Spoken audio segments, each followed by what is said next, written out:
Atos, capítulo de número 10.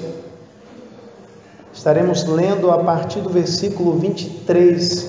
Iremos até o versículo 48. Vamos ler Atos, capítulo 10, versículo 23. Vamos começar da parte B do versículo, né? Então, após o ponto final aí, é que nós vamos começar e iremos até o versículo 48. Atos, capítulo 10, a partir do versículo 23, parte B, iremos até o versículo 48, onde a palavra do Senhor fala-nos assim: E no dia seguinte foi Pedro com eles, e foram com ele alguns irmãos de Jope. E no dia imediato chegaram a Cesareia, e Cornélio os estava esperando, tendo já convidado os seus parentes e amigos mais íntimos. E aconteceu que, entrando Pedro, saiu Cornélio a recebê-lo, e prostrando-se a seus pés, o adorou. Mas Pedro o levantou, dizendo: Levanta-te, que eu também sou homem.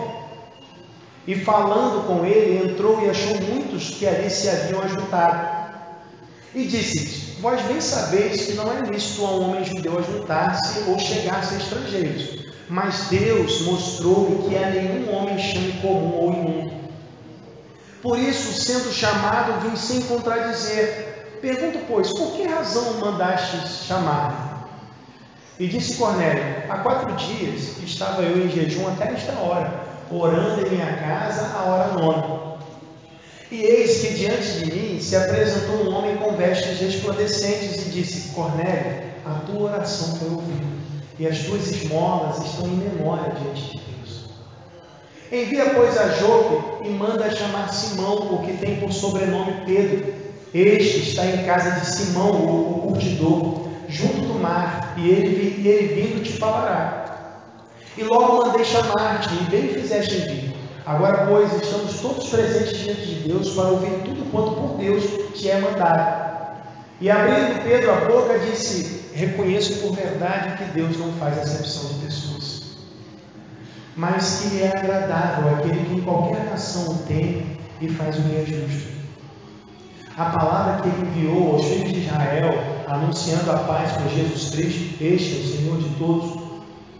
Esta palavra vós bem sabeis. Veio por toda a Judéia, começando pela Galiléia, depois do batismo que João pregou. Como Deus ungiu a Jesus de Nazaré com o Espírito Santo e com virtude, o qual andou fazendo bem e curando a todos os oprimidos do diabo, porque Deus era com ele. E nós somos testemunhos de todas as coisas que fez, tanto na terra da Judéia como em Jerusalém, ao qual mataram, pendurando-o no madeiro. A este ressuscitou Deus ao 3º dia, e fez que se manifestasse, não a todo o povo, mas às testemunhas que Deus antes ordenara, a nós que comemos e bebemos juntamente com ele, depois que ressuscitou dentre os mortos. E nos mandou pregar ao povo e testificar que ele é o que por Deus foi constituído juiz dos vivos e dos mortos. A este dão testemunho todos os profetas, de que todos os que nele creem receberão perdão dos pecados pelo seu nome. E dizendo Pedro ainda estas palavras, caiu o Espírito Santo sobre todos os que ouviam a palavra. E os fiéis que eram da circuncisão, todos quantos tinham vindo com Pedro, maravilharam-se de que o dom do Espírito Santo se derramasse também sobre os gentios, porque os ouviam falar línguas e magnificar a Deus. Respondeu então Pedro: Pode alguém, porventura, recusar a água para que não sejam batizados estes, que também receberam como nós o Espírito Santo? E mandou que fossem batizados em nome do Senhor. Então rogaram-lhe que ficasse com eles por alguns dias. Vamos orar. Senhor, te rendemos graças, ó Deus, porque entendemos, ó Pai, que nada merecemos, e por conta da Tua graça é que estamos aqui, ó Deus. Olhamos, ó Pai, para nós e percebemos, ó Deus, tantas imperfeições. E nisto, ó Deus, enxergamos também o Teu amor, porque Cristo morreu por nós, sendo nós ainda pecadores. Obrigado, Deus. Obrigado por tudo quanto Tu fizeste, Pai. Obrigado, Deus, porque não merecemos tão grande amor. Na verdade, ó Deus, nem conseguimos entender mas sabemos, ó Pai, que por amor também o Senhor nos deu a Tua santa palavra, a Tua revelação, para nos instruir em justiça, para que o homem de Deus seja perfeito, viva em busca da perfeição, como a Tua palavra diz. Então, ó Deus, que esta mesma palavra, Pai, seja objeto da nossa reflexão, não só agora, Pai, mas todos os dias. Que possamos, como servos Teus, ó Deus, termos prazer na lei do Senhor e nela meditarmos de dia e de noite. E que nesta ocasião, ó Deus, o Senhor nos dirija, Pai. Que Tu fales aos nossos corações, ó Deus, porque precisamos ouvir a Tua voz, Pai. Ó Deus, que estejamos dispostos a isso, Pai, dispostos a ouvir, que nossos corações estejam abertos, os nossos ouvidos atentos, ó Pai, desejosos, ó Deus, de nos alimentarmos da Tua palavra, entendendo, ó Deus, que precisamos disso, que é uma necessidade nossa. E assim, Pai, que Tu fales de forma profunda, ó Deus, ressaltando os princípios eternos que o Senhor já revelou, para que venhamos também a praticá-los para a glória do Teu nome. É o que eu peço e agradeço em nome de Jesus. Amém. Amém. Você pode se assentar. Irmãos, quando nós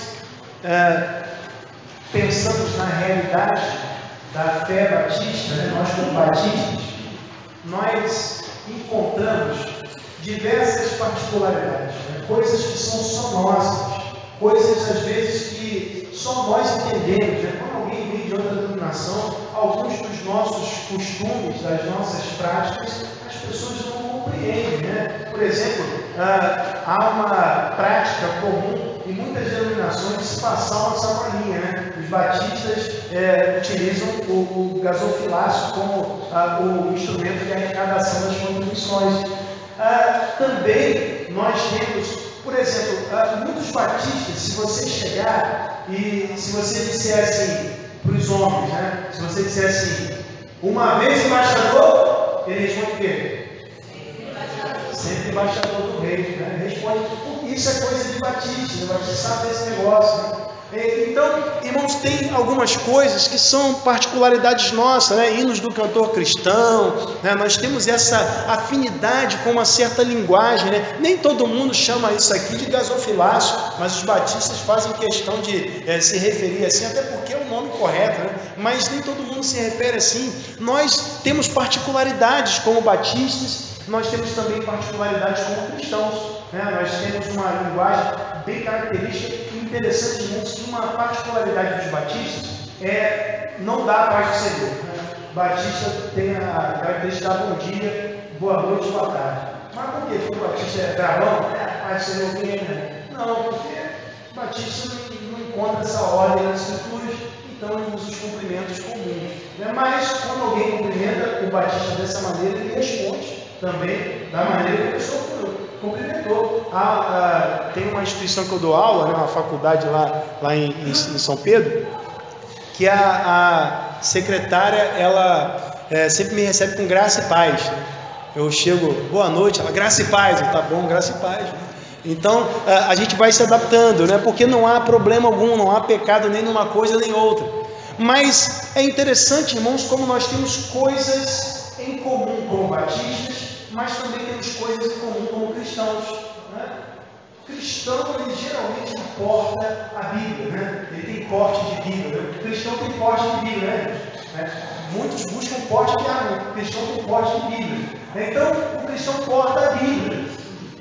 Isso é natural, né? O cristão, ele saca a escritura, né? Seja às vezes pelo celular, às vezes meio físico mesmo, né? Mas ele saca as escrituras e aponta um texto. Cristão é bom esse negócio, sobretudo os evangélicos, né? São bons nesse negócio de citar versículo, tá lá, tá aqui, tá cá, a turma gosta desse negócio. São particularidades nossas. Agora, o que mais nós temos em comum? Essa é uma questão fundamental também que precisa ser respondida. Será que o que há em comum entre entre nós são apenas esses elementos que eu pontuei aqui? Será que apenas o fato de portarmos a Bíblia, ou talvez o fato de nós como batistas termos organizações como embaixadores, mensageiras, ou termos o gasofilácio como instrumento aqui da arrecadação? Será que são só essas características que são comuns a nós? Ou será que há algo mais como cristãos? O que nós temos em comum? E é justamente essa pergunta, com essa pergunta, na verdade, que nós queremos intitular este sermão: o que temos em comum? E à luz do texto que nós lemos, nós vamos fazer alguns apontamentos que trazem respostas, não todas as respostas, mas algumas respostas a essa pergunta: o que temos em comum? E a primeira coisa que quero destacar, irmãos, que temos em comum é a igualdade perante Deus.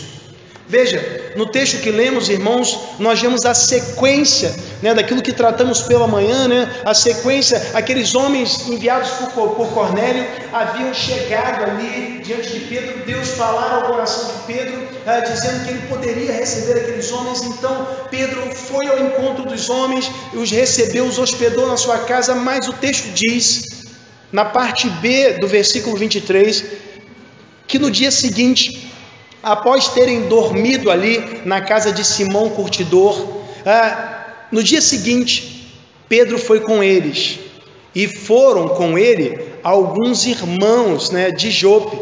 Irmãos, o texto aqui não diz quantos irmãos foram, mas lá em Atos 11, versículo 12, diz que foram 6 irmãos, ou seja, tinha Pedro, tinha mais esses 6 irmãos, e tinha os 3 que foram buscar, eram 2 criados de Cornélio e mais um soldado. Quanto que dá essa conta aí, irmãos?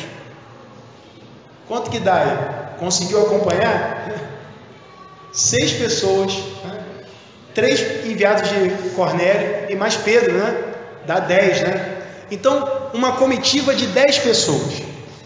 É mais fácil, o que é mais fácil, irmãos? A gente viajar sozinho ou viajar com um monte de gente, família toda? É mais difícil viajar com a família toda, Tem gente que atrasa na hora de arrumar a bolsa, atrasa na hora de se maquiar, atrasa na hora de apontar o carro, Viajar, quanto mais gente é mais difícil, Então, é mais fácil viajar com menos gente. Logo, a viagem deles acabou se demorando mais. Veja, o texto diz que eles se dirigiram, estavam se dirigindo para Cesareia, mas eles só chegaram, diz assim, no dia seguinte eles foram, mas no dia imediato, que o texto diz, logo em seguida, ou seja, 2 dias, 2 dias ali para eles chegarem a Cesareia, mas a viagem para Cesareia levava 10 horas a pé, de caminhada. Então significa que eles interromperam a caminhada, dormiram em algum lugar e depois seguiram viagem. Mas o interessante, irmãos, o que a gente quer chamar a atenção aqui é que Cornélio, ele já estava esperando. Ele deve ter calculado mais ou menos, eles vão lá, tal, no máximo eles estão aqui tal dia. Vai levar aí uns 4 dias talvez, vai, volta, tal. Então eu vou estar esperando. Reuniu a sua família, seus conhecidos. Ele queria também que os seus parentes, seus amigos ouvissem aquilo que Pedro iria dizer, o que Deus iria falar através de Pedro. Mas o que chama atenção, irmãos, não é a atitude de Cornélio, não é a demora da viagem, mas o que chama atenção é que assim que Pedro ele chega ao local com toda essa comitiva, o texto diz que Cornélio ele sai ao encontro de Pedro a fim de recebê-lo, e o texto destaca que ele se prostrou aos pés de Pedro e o adorou. Irmãos, isso deve nos levar à reflexão, porque Jesus, diante dessas situações, Jesus não impedia as pessoas. Jesus recebia essa adoração. Mas Pedro, ele faz questão de destacar, veja, no versículo 26, o texto diz assim: mas Pedro o levantou dizendo: levanta-te, que eu também sou homem. Pedro ele reconhece que ele não pode fazer o que Jesus fazia, porque Jesus era Deus e ele não. Mas o que Pedro faz mostra para Cornélio que Pedro se considera no mesmo nível de Cornélio. Porque, irmãos, a atitude de Cornélio deve ter sido motivada pelo fato de que um anjo falou para que ele mandasse buscar Pedro. Então, possivelmente, ele deve ter pensado, poxa, alguém que foi apontado por um anjo como um homem de Deus, como alguém que quer trazer revelação do Senhor, esse camarada deve estar acima dos meros mortais. Afinal de contas, embora Cornélio ele fosse temente a Deus, ele observasse ali alguns preceitos judaicos, ele era gentio. E a cultura gentílica, a cultura pagã, ela levava para esse sentido. Há quem pense que Cornélio não foi adorar Pedro como Deus, ele foi apenas honrá-lo, oferecer respeito, e a única maneira que ele conhecia era se prostrar. Mas no texto utiliza-se a mesma palavra que é utilizada repetidas vezes para a adoração no sentido religioso. E diante daquela situação, a resposta de Pedro demonstra que ele não poderia aceitar aquele tipo de homenagem. Então Pedro rejeita. Mas na rejeição de Pedro, irmãos, nós vemos esse nivelamento. Pedro falou: olha, eu e você somos homens. Sou homem igual a você, então não sou melhor do que você.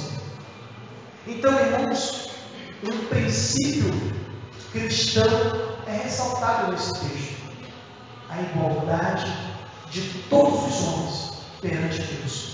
E esse princípio, irmãos, ele não se baseia meramente na constituição genética que caracteriza os seres humanos. Afinal de contas, todos nós, como seres humanos, nós temos uma constituição genética similar. Se alguém pegar um DNA humano, jamais vai confundir com o DNA de um cachorro, por exemplo. Então nós temos uma constituição genética similar. Mas a igualdade não se baseia nisso. A igualdade entre os homens que a Bíblia apresenta se baseia na própria Bíblia, num princípio que o próprio Deus apresenta em Gênesis capítulo 9, versículo 6. Versículos 5 e 6, quando Deus fala ali a respeito da pena de morte, e destaca que aquele que matasse um homem, ele deveria também perder a sua vida, porque o homem é a imagem de Deus. Ou seja, mesmo que o homem tenha caído, porque em Gênesis 9, 6 nós já estamos diante do homem caído, mesmo que o homem tenha caído, ele ainda conserva algo da imagem de Deus.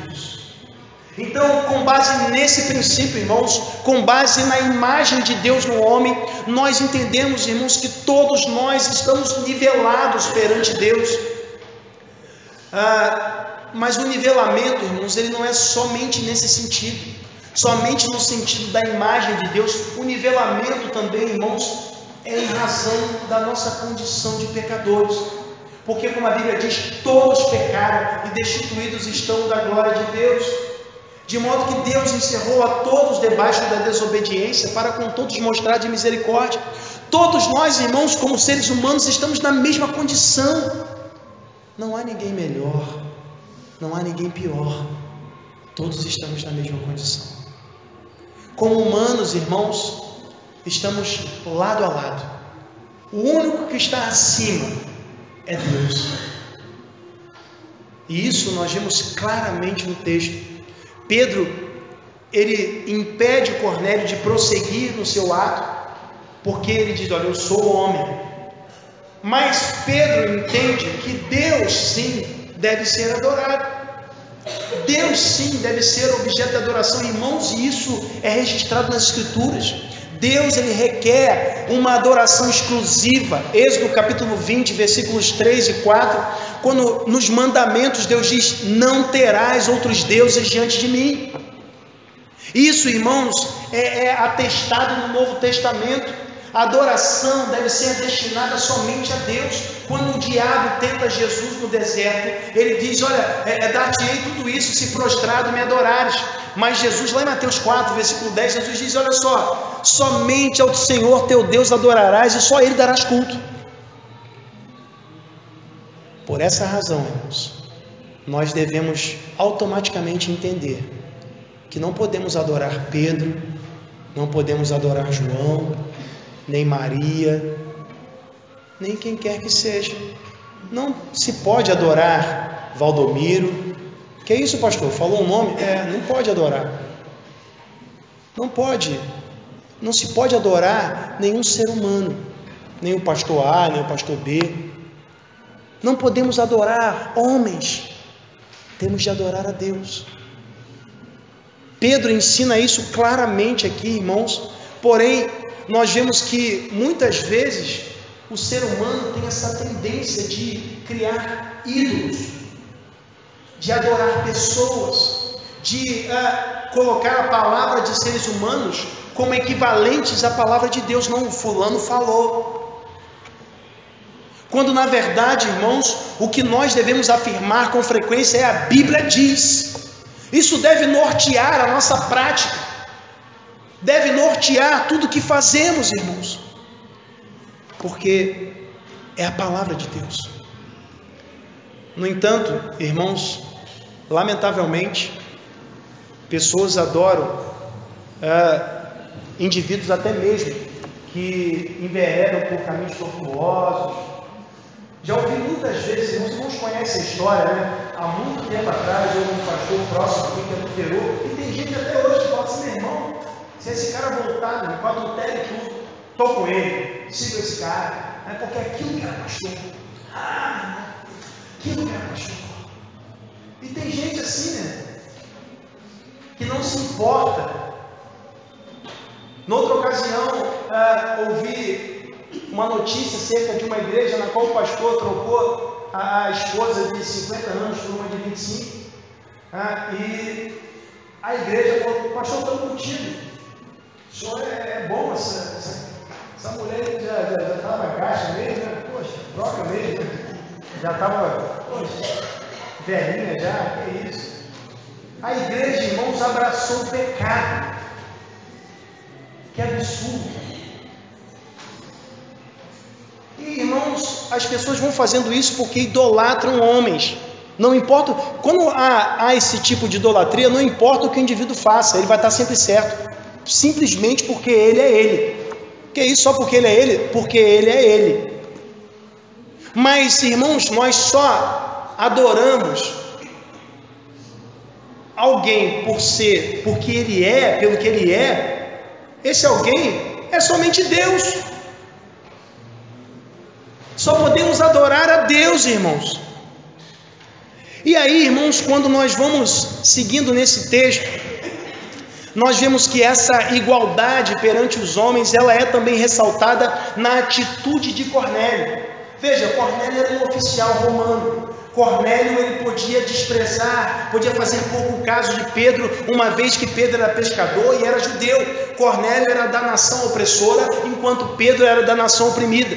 Ele podia, não, eu não vou até o encontro desse camarada, é ele que tem que vir até mim. Mas ainda que Cornélio tivesse vários criados e vários soldados sob seu comando, ele vai ao encontro de Pedro, ele foi homenagear Pedro, ainda que o ato dele tenha sido, tenha recebido ali uma advertência, mas ele mostra uma certa humildade. Ele mostra que ele não está se importando com os seus títulos, com a sua posição social. E mais à frente, irmãos, nós vemos justamente Pedro fazendo o mesmo. Veja, seguindo no texto, nós vemos que Pedro levanta Cornélio, ele fala com Cornélio, então ele adentra a casa, e o versículo 28 diz assim, Pedro falando: vós bem sabeis que não é lícito a um varão judeu ajuntar-se ou chegar-se a estrangeiros. Irmãos, essa palavra de Pedro parece pouco amigável. Parece que ele vai falar assim: olha, eu nem deveria estar aqui, meu irmão. Estou aqui, estou fazendo um favor para vocês. Parece isso. Eu imagino aquelas pessoas ouvindo Pedro falar: ih, meu irmão, vai falar alguma coisa aí. Mas Pedro diz assim: olha, mas Deus mostrou-me que a nenhum homem chame comum ou imundo. Deus me mostrou. Então, o que Pedro intenta com isso? Qual o propósito dele? Irmãos, se por um lado seria de certa forma ruim para Pedro que as pessoas soubessem que ele tinha entrado na casa de um gentio, e por isso ele levou 6 testemunhas, né? Ele foi com essa comitiva para as pessoas verem ele lá, tanto que o texto depois diz que aqueles indivíduos que o acompanharam eram da circuncisão. Seria ruim para as pessoas saberem que Pedro adentrou a casa de um gentio, mas seria ruim também para o discurso de Pedro, para o que Pedro estava para falar, aos olhos dos gentios, que Pedro não falasse nada a respeito do fato dele estar ali. Afinal de contas, aqueles homens, eles estavam seguindo alguma coisa dos preceitos judaicos, e eles sabiam que o judeu não poderia se misturar com eles, porque esses homens aqui, irmãos, essas pessoas que estavam na casa, lembra que a gente falou no início do capítulo 10 de Atos? Cornélio, o texto diz que Cornélio era temente a Deus, ele não era um prosélito. O que isso significa? Cornélio, embora buscasse observar a lei, a religiosidade judaica, ele não queria se circuncidar. Então ele não tinha cumprido todos os requisitos. Por quê, irmãos? A gente falou em outra ocasião, né? Irmãos, imagina a circuncisão. Hoje tem anestesia, né? Circuncisão é similar à cirurgia de fimose, né? Hoje tem anestesia, né? Mas naquela época não tinha não, meu irmão. Naquela época era na brabeza. Era na facada, né? Imagina só, meu irmão. Nem eu ia querer ser judeu, meu irmão. Poxa, uma dor terrível, meu. Tanto que por causa de uma dor assim, foi que Simeão e Judá, eles derrotaram ali o pessoal de Siquém, né? Eles fizeram uma manobra lá para derrotar, vamos circuncidar todo mundo, e derrotaram o pessoal, porque doía muito, irmãos. Então Cornélio tomou assim, a gente quer servir a Deus, mas circuncisão, meu irmão, estou fora, né? Mas eles pensavam assim, poxa, esse judeu não deve ter sério, não deve ser sério, ele está aqui na casa de gentio. Então Pedro vai e explica, olha só, Deus me mostrou que eu não posso considerar nenhum homem imundo ou impuro. Judeu não entrava na casa de gentio porque eu considerava imundo, impuro, em razão da sua alimentação. Mas veja, ele diz, Deus me mostrou. Irmãos, se Deus mostrou a Pedro que ele não faz acepção de pessoas, como nós vamos ver no versículo 34, após o relato, né, que Cornélio faz do que acontecera, que o anjo falou com ele e tal, né? Depois desse relato aí, Pedro no versículo 34, ele diz assim, reconheço por verdade que Deus não faz acepção de pessoas. Deus mostrou a Pedro que não podemos, irmãos, fazer distinção entre um ser humano e outro, porque todos diante de Deus somos iguais. Irmãos, isso não significa que os papéis morreram, né? Não significa que todos somos iguais em nossas habilidades. Não, sim, há uma pessoa que é melhor, tem uma habilidade para uma coisa que a outra não tem. Somos diferentes nesses aspectos, mas na nossa relação com Deus, todos somos iguais, todos pecaram, carecem da graça. Então Pedro, ele mostra isso, mostra essa igualdade, e o texto ainda diz, no versículo 35, Pedro diz assim, mas que ele é agradável àquele que em qualquer nação o teme e faz o que é justo. Então essa era a condição de Cornélio. Cornélio era um homem temente a Deus, procurava fazer o que era direito, mas mesmo assim faltava alguma coisa. O que Pedro quer dizer em Atos 10, 35, é que todo aquele que está buscando sinceramente obedecer à lei, sinceramente a fazer o que é direito, temendo a Deus, esse vai ouvir o Evangelho e vai crer. É isso que ele está dizendo. E essa é a situação em que Cornélio e seus familiares se encontraram. E Pedro estava ali para pregar o Evangelho. Então, irmãos, o que nós devemos pensar? Não importa a classe social que uma pessoa pertença, não importa se é rico, se é pobre, não importa se é branco, se é negro, não importa se é homossexual ou heterossexual, todas essas pessoas, irmãos, elas devem ser alvo da proclamação do Evangelho. Não podemos fazer acepção de pessoas porque, irmãos, todos estamos em igual condição no que diz respeito à igualdade, né? Todos nós somos imagem, conservamos algo da imagem de Deus, e todo ser humano que ainda não se rendeu, que não foi regenerado, eles estão nivelados, irmãos, pelo pecado, mas são nivelados também pela graça, porque todos devem ser alvo da pregação do Evangelho. Segunda coisa que quero destacar, irmãos, é que nós temos em comum também a necessidade da salvação. E aí talvez você pense, pastor, nós já somos salvos. Irmãos, não é porque a salvação não se perde que a necessidade deixa de existir. Continuamos precisando. Como assim, pastor? Nós não somos salvos? Somos salvos, mas nós, irmãos, nós aguardamos ainda o estado final, aguardamos ainda a glorificação, aguardamos ainda mais uma etapa da salvação. Nós ainda temos a necessidade de caminhar até o fim. Nós temos a certeza que vamos chegar até o fim, mas só vamos chegar até o fim porque Deus vai nos conduzir até lá. Continuamos com a necessidade, e essa necessidade vai sendo suprida dia após dia pelo próprio Deus. Ele vai nos libertando do poder do pecado, e então nos libertará para sempre da presença do pecado nos céus. Mas a necessidade, ela existe, e Deus continua suprindo. Mas enfim, irmãos, Pedro começa a pregar o Evangelho a partir do versículo 36. Então, irmãos, na pregação de Pedro, nós vemos no versículo 36 que ele diz assim: a palavra que ele enviou, né, e ele aqui, ele está se referindo a Deus, palavra que ele enviou aos filhos de Israel, porque o Evangelho ele foi pregado primeiramente aos judeus e depois aos gentios, né? Nós vemos em Romanos 1,16 que a Bíblia diz que o Evangelho é o poder de Deus para a salvação de todo aquele que crê, primeiro do judeu, depois do grego. Então, o primeiro Evangelho foi pregado aos judeus. Jesus falou isso em Mateus capítulo 10, ali, de primeiras obras perdidas da casa de Israel. E depois da ressurreição de Cristo, aí, enfim, o Evangelho pôde alcançar todas as nações, porque Satanás não pode mais enganar as nações. Satanás teve a sua ação ilimitada, restringida, né? Como diz Apocalipse 20. Então ele não pode mais enganar as nações.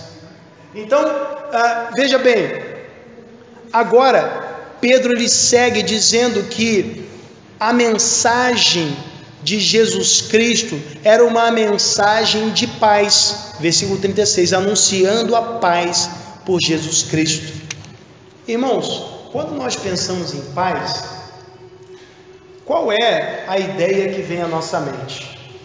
Nós pensamos em paz, é a ideia da cessação do incômodo ou do problema, né? Você diz, deixa paz, ou quando, poxa, dá uma paz, quando está aquele silêncio, calmaria. Essa é a ideia de paz que nós temos. Mas Jesus, ele não veio anunciar essa paz. O cristão deve ser promotor da paz, sim, mas Jesus não veio anunciar essa paz. Qual foi a paz que Jesus veio anunciar? Que paz Jesus veio anunciar? Romanos, capítulo 5, versículo 1, diz assim: sendo, pois, justificados pela fé, temos paz com Deus. Jesus veio anunciar a paz com Deus, porque nós, irmãos, a Bíblia diz que nós, antes de recebermos Cristo como Salvador, nós éramos o quê? Amigos ou inimigos de Deus? O que os irmãos acham? E aí, amigos ou inimigos? Estava tudo bem na nossa relação com Deus? Não, né? Havia, se pela fé somente nós tivemos paz com Deus, é porque antes essa relação não estava em paz. A Bíblia diz em Romanos 5,10, o mesmo Romanos 5 que fala da paz com Deus, diz que nós éramos inimigos de Deus. Inimigos. Como assim? Estávamos em rebelião. Irmãos, nós trilhávamos o caminho do pecado, o caminho do ego. Tanto que Jesus, ao ao falar àqueles que desejavam segui-lo, ele diz: olha, aquele que quiser vir após mim, negue-se a si mesmo. Porque o nosso amor próprio era grande demais. Amávamos demais a nós mesmos, então precisávamos, irmãos, dessa paz com Deus, dessa reconciliação com o Senhor, porque estávamos em rebeldia, caminhando para o inferno. E Jesus trouxe a mensagem da paz. Ele é o Cordeiro de Deus. Ele sofreu o castigo que nos traz a paz. A paz com Deus, a reconciliação entre o homem e Deus. Só é possível por meio de Jesus, e ele anunciou isso. Veja, Pedro está falando da mensagem do Evangelho. E Pedro, ele começa de maneira cronológica, falando do Evangelho. Ele diz assim, no versículo 37, ele diz: olha, vós bem sabeis, né? Essa palavra, vós bem sabeis. Ele começa a partir do conhecimento que as pessoas já têm. Vocês sabem o que aconteceu lá, né? Como é que foi o negócio. Ele diz, começando pela Galileia, depois do batismo que João pregou. Veja, o batismo de João Batista era amplamente conhecido, até os gentios conheciam esse batismo. Então ele menciona, ele não fala de João Batista, ele fala do batismo que João pregou. Em Atos 19, Paulo encontra um pessoal lá em Éfeso que seguia essa doutrina de João Batista, né? Eles eram batizados no batismo de João. Isso era conhecido também no mundo gentio. Veja, então, seguindo no texto, ele diz: como Deus ungiu a Jesus de Nazaré com o Espírito Santo e com virtude, o qual andou fazendo bem e curando a todos os oprimidos do diabo, porque Deus era com ele. Ele está pregando aquelas pessoas, irmãos, porque ele reconhece que há necessidade da salvação. E a salvação, irmãos, só acontece por meio do Evangelho. Esse texto mostra isso claramente. Cornélio teve a visão de um anjo. Cornélio ouviu uma ordem e obedeceu. Cornélio era temente a Deus, ele orava, ele dava esmolas, mas nada disso era suficiente para salvá-lo. Ele precisava ouvir o Evangelho e se render aos pés do Senhor. Ele envia, ele chama Pedro. Então, irmãos, esse é o momento. Ele já tinha conversado com Pedro. Pedro já havia dado, Pedro lhe dera uma instrução a respeito da adoração somente a Deus. Então, agora, irmãos, há necessidade do Evangelho. Sem o Evangelho ninguém se converteria ali. E é disso que Pedro está falando. Pedro fala da palavra da salvação, fala do Evangelho de Jesus Cristo. Veja, e ele destaca que Deus ungiu a Jesus de Nazaré. Ele destaca que Jesus é o Messias. Como Isaías dizia, Isaías 61, quando fala que o Messias teria como característica essa unção do Espírito Santo. E o próprio Jesus, em Lucas capítulo 4, versículo 18, ele lê o texto de Isaías e diz: isso se cumpriu hoje. Porque, como o texto diz, Deus o ungiu com o Espírito Santo. Eu quero abrir um parênteses, chamar a sua atenção para essa expressão aqui. Deus ungiu Jesus com o Espírito Santo. Irmãos, unção, né? A gente já falou sobre isso milhões de vezes, mas unção geralmente é uma palavra que muita gente usa, mas a maioria não sabe o que é, né? Não, pastor, uma capacitação especial. Veja, o texto diz claramente: Deus o ungiu com o Espírito Santo, porque o Espírito Santo é a própria unção. 1 de João capítulo 2, versículo 20 diz: vós tendes a unção do Santo. Versículo 27 diz: e a unção que está em vós vos ensina tudo. E João 14, 26 diz que Jesus dizendo que o Espírito Santo, ele ensinaria todas as coisas. A unção é o próprio Espírito Santo. Não é um poder, não é... Que é isso? Se você pedir para renovar a unção, meu irmão, você está dizendo que o Espírito Santo não é suficiente. Por isso que não dá para cantar essas músicas, né? Renova a unção. Não dá para cantar, é um negócio esquisito, antibíblico, mas a turma gosta, né? Mas enfim, o texto destaca que Deus o equipou para o ministério. Então ele foi fazendo bem, ele foi um benfeitor. E aí Pedro, ele ressalta no versículo 39: e nós somos testemunhas de todas as coisas que fez, tanto na terra da Judeia como em Jerusalém. Pedro diz para Cornélio mais uma vez, ele tinha dito: olha, eu sou um homem igual a você, e agora ele diz: olha, eu sou só uma testemunha. não sou mais do que isso. Eu também precisava de salvação. A necessidade de salvação é uma necessidade humana. Pedro, olha, eu sou apenas uma testemunha, sou servo. Pedro não era maior do que os outros homens, era apenas homem, como ele mesmo diz. Então, ele destaca que Jesus foi assassinado, pendurado no madeiro, mas também ressalta que Jesus foi ressuscitado por Deus ao terceiro dia.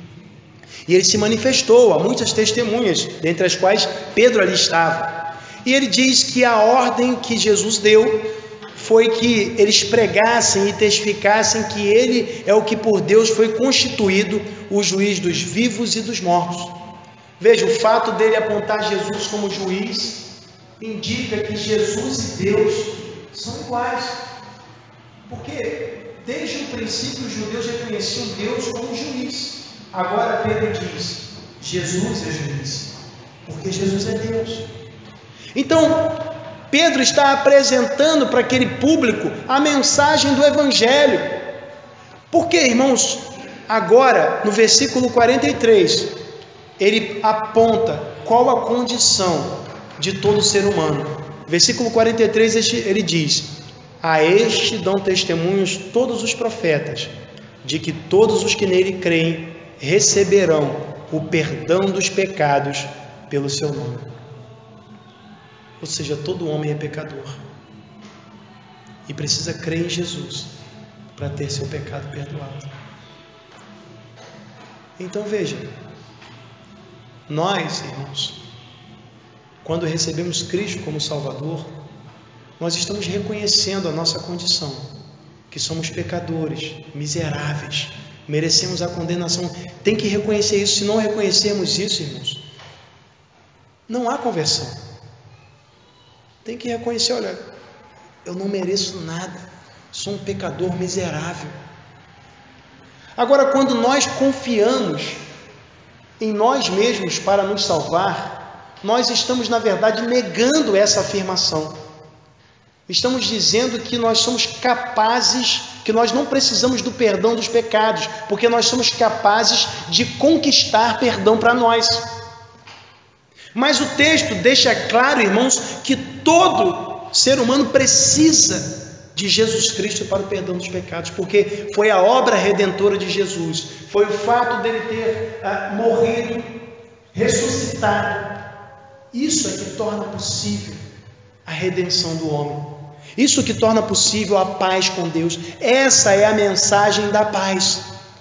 É a mensagem de que é possível ao homem se reconciliar com Deus, ainda que ele seja um pecador miserável e mereça a condenação do inferno. Essa é a mensagem do Evangelho, é a boa notícia. Pastor, como isso pode ser uma boa notícia, já que mostra que todos estão condenados, naturalmente já nascem assim? A boa notícia é que Deus prova seu amor para conosco, em que Cristo morreu por nós, sendo nós ainda pecadores. Ou seja, embora o salário do pecado seja a morte, o dom gratuito de Deus é a vida eterna. E isso se dá pela fé. Veja, ele diz, todos os que nele creem receberão o perdão dos pecados pelo seu nome. Irmãos, as pessoas às vezes querem salvar a si mesmas, confiando às vezes nos seus parentes. Poxa, minha mãe é crente. Quantas vezes, evangelizando, a gente ouve coisas desse tipo? Confiando talvez na sua frequência aos cultos, confiando em talvez a ausência de erros graves. Poxa, eu não mato, eu não roubo, então devo ser salvo. Mas a Bíblia coloca, irmãos, como um único instrumento, como um único meio para a salvação, a fé em Jesus Cristo. Nós somos salvos pela graça, por meio da fé. E isso não vem de nós, é dom de Deus, não vem das obras, para que ninguém se glorie. Então, irmãos, eu sei que às vezes é difícil as pessoas entenderem isso, porque parece, para alguns assim, poxa, mas é fácil demais. É só depositar a fé em Jesus Cristo, só isso, eu não preciso fazer mais nada, então vou cair na gandaia. Como assim? Se você cair na gandaia é porque você nunca se converteu. Porque a Bíblia diz que se alguém está em Cristo, nova criatura é. As coisas velhas já passaram e eis que tudo se fez novo. Ninguém que se converteu de verdade vai jogar tudo para o alto e cair na gandaia, irmãos.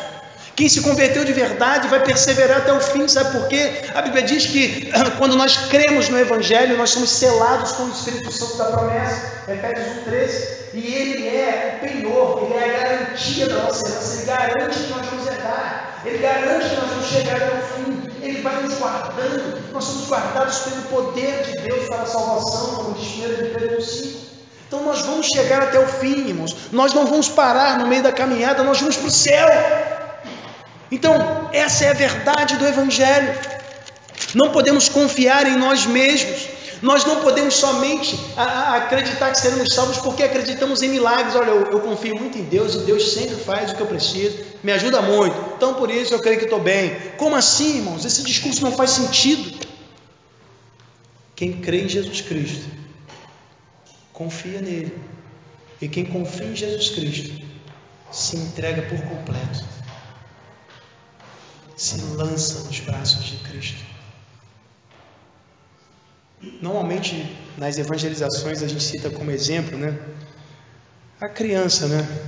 Eu agora ontem, né, na verdade, citei como exemplo o Christian, dizendo que, olha, eu falei, meu filho se tivesse, nós estávamos ali evangelizando, eu falei, meu filho estivesse em cima desse telhado aqui e eu fizesse assim, ó, vem com o papai, ele ia pular e ia se jogar. Por quê? Porque ele confia em mim.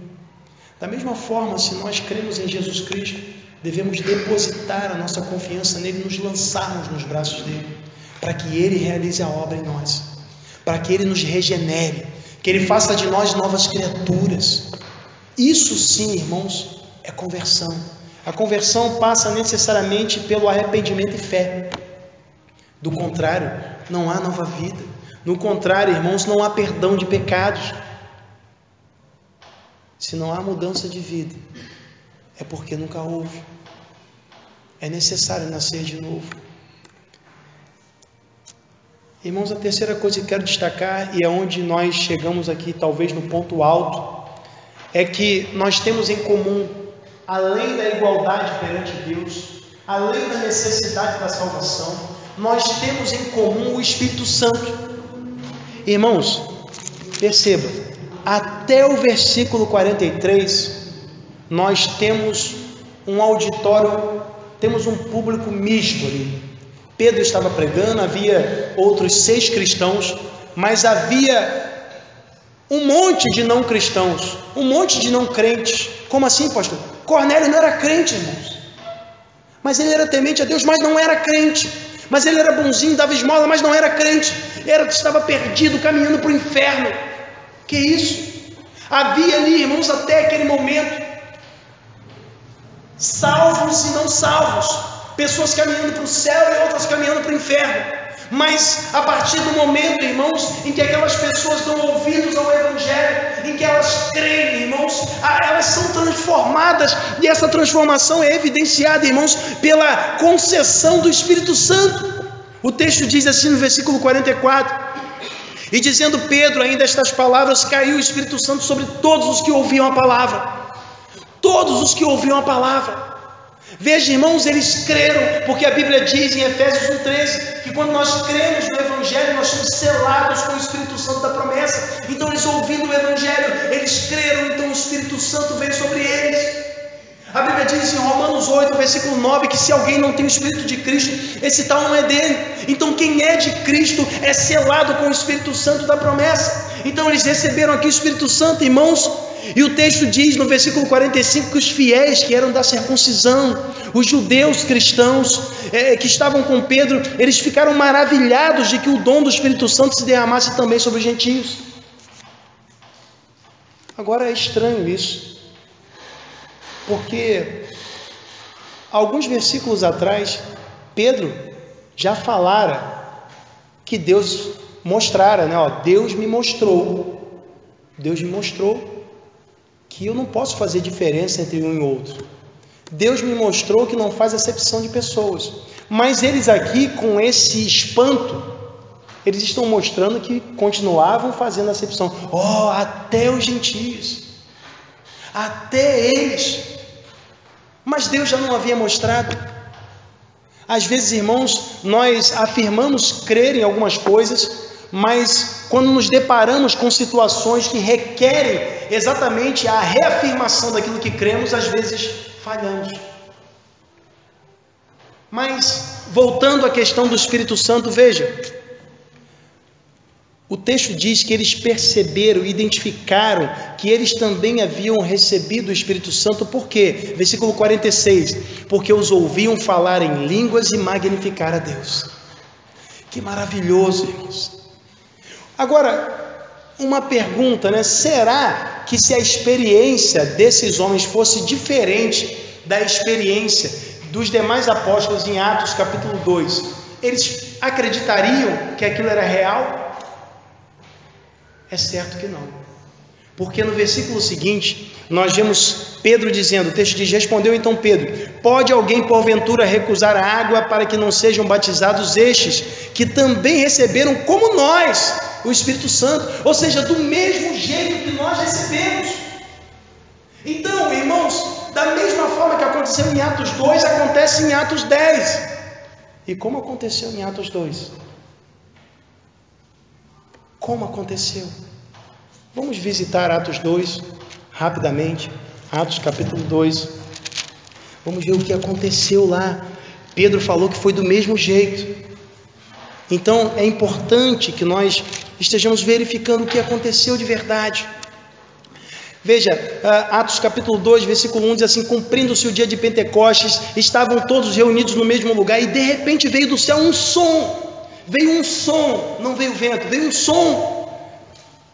som como de um vento veemente e impetuoso, som de vento, um som, e encheu toda a casa em que estavam assentados, e foram vistas por eles línguas repartidas como que de fogo, não de fogo, como que de fogo, as quais pousaram sobre cada um deles, e todos foram cheios do Espírito Santo e começaram a falar em outras línguas, conforme o Espírito Santo lhes concedia que falassem.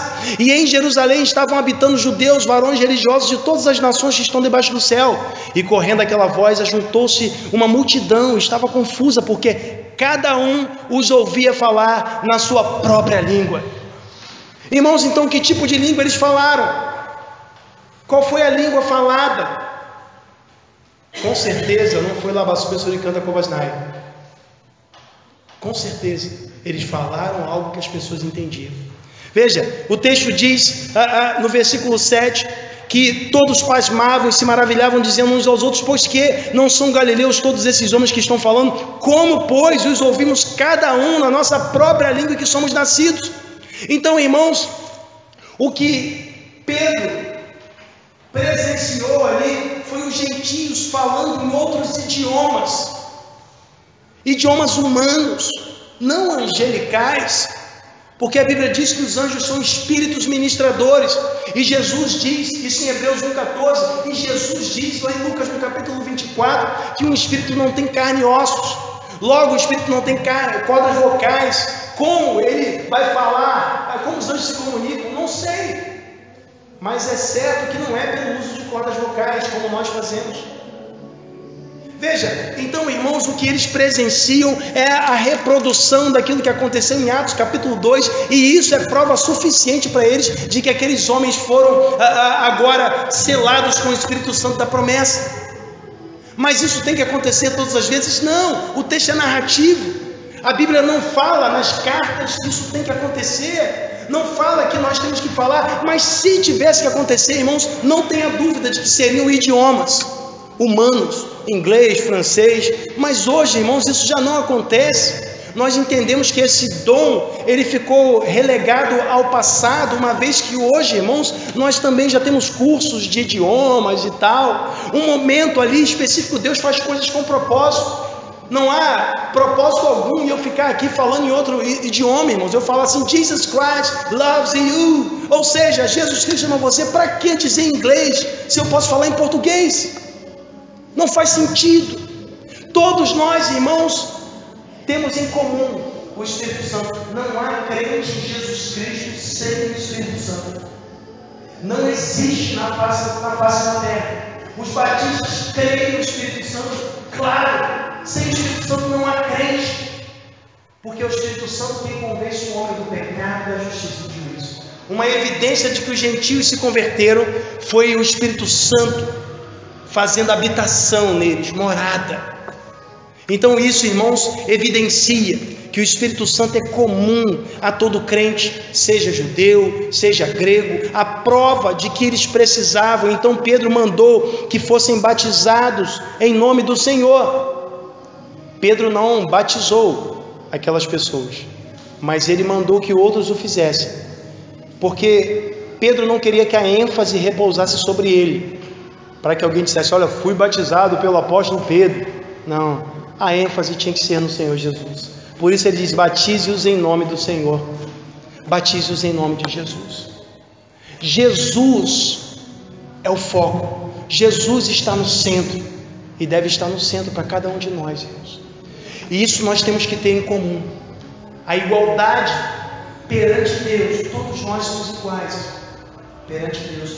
Temos diferenças entre nós, naturalmente. Um tem uma habilidade numa área, outro em outra. Homens e mulheres são diferentes, exercem papéis diferentes, mas estamos nivelados porque somos imagem de Deus. Estamos nivelados porque carecemos da graça. Estamos nivelados porque o amor de Deus se estende e se oferece a todo homem. Mas também temos em comum a necessidade da salvação. Todo ser humano precisa ser salvo. E temos em comum agora, como crentes, somente os crentes, o Espírito Santo de Deus em nossas vidas. E por isso estamos aqui, porque um dia fomos convencidos do pecado, da justiça e do juízo. Eu quero te dizer que para você ingressar na nova vida, para você ingressar no reino, para você fazer parte da igreja de Jesus Cristo, como aconteceu ali, é necessário nascer de novo. Paulo diz em 1 Coríntios 12, 13 que nós formamos um corpo por termos sido batizados em um Espírito. Então, para ser de Cristo de verdade, é necessário entregar a vida para Cristo. Não basta nós apenas ficarmos com momentos. Precisamos de uma relação intensa com Cristo. É necessário estar em paz com Deus. E essa paz só é possível quando reconhecemos Cristo como o único suficiente Salvador de nossas vidas. É necessário se render aos pés do Senhor. É necessário entregar a vida para Jesus. Não podemos ficar do mesmo jeito. Tem que ter alguma atitude, tem que ter arrependimento, tem que ter fé. E é isso que Pedro faz. É isso que Pedro mostra para aqueles homens ao apresentar o Evangelho. Não basta apenas pertencer a um grupo que ora, que dá esmolas. Tem que ter conversão. Vamos orar. Senhor, te agradecemos, ó Deus, pela tua bondade, pelo teu grande amor. Sabemos que se não fosse o Senhor, Pai, nós não estaríamos aqui. Obrigado pela tua palavra, Deus, porque podemos refletir, podemos entender. Louvo o teu nome, Pai. Que o Senhor continue a falar o coração de cada crente, de cada um, ó Deus, para que, ó Pai, a mensagem também, ó Deus, venha ser posta em prática para a glória do Senhor. Ó Deus, é que eu peço e agradeço em nome de Jesus. Amém.